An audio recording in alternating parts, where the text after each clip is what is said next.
Hey guys, for today's video ay magluluto na naman kami ng ulam dito sa office. Noong umaga pa nga lang bago kami pumasok ay nagchat agad si Kuya Dong sa amin na magdadala daw siya ng crispy pata. Ang lutong gagawin pala dito is sinigang. Kaya bumili na rin siya ng kangkong and sinigang mix. Bali naghihiwa na pala si Kuya Dong ng luya at ng sibuyas. Bali ang unang sinalang pala ni Kuya Dong is yung crispy pata. Sinunod niya namang ilagay ang sibuyas at ang luya. Pagkatapos inilagyan niya rin ito ng paminta. Bali hinalo niya muna bago ito takpan ulit. Bukod sa oven, rice cooker lang ang meron kami dito. Kaya kapag nagkaayaan kami na magluluto ng ulam is dito na lang kami nagluluto. At nung kumulo na hinalo muna ni Kuya Dong bago lagyan ito ng patis. At nung napansin nga na kaunti lang ang sabaw, idinagdagan nga ni Kuya Dong ng tubig. Para daw dumami yung sabaw at makapag-share naman sa iba. Pagkatapos, itinakpan na lang ulit para kumulo. Nung kumulo nga, isinunod naman ni Kuya Dong ilagay ang kangkong. Bali, hindi na pala kami bumili ng ibang gulay. Kasi nga, kami lang naman ang kakain. At para tipid, para sa akin, okay na tong kangkong kasi nga ito talaga yung favorite ko sa sinigang. At yung gusto ko sa sinigang guys is yung maasim na maasim. Kaya nung time na yan, tinatanong ko ni Kuya Dong kung uubusin daw ba yung isang sachet. Sabi ko, kapag ako tatanungin, talagang uubusin ko yan. Pero dahil may kakain pang iba, at baka hindi nila type yung maasim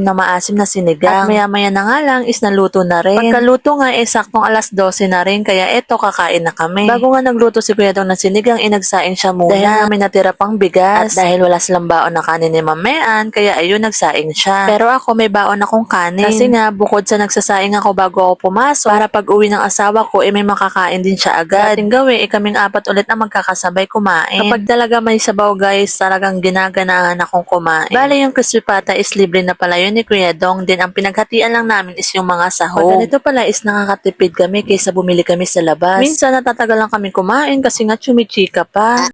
Kaya guys, hanggang dito na lang po. Salamat po sa panonood.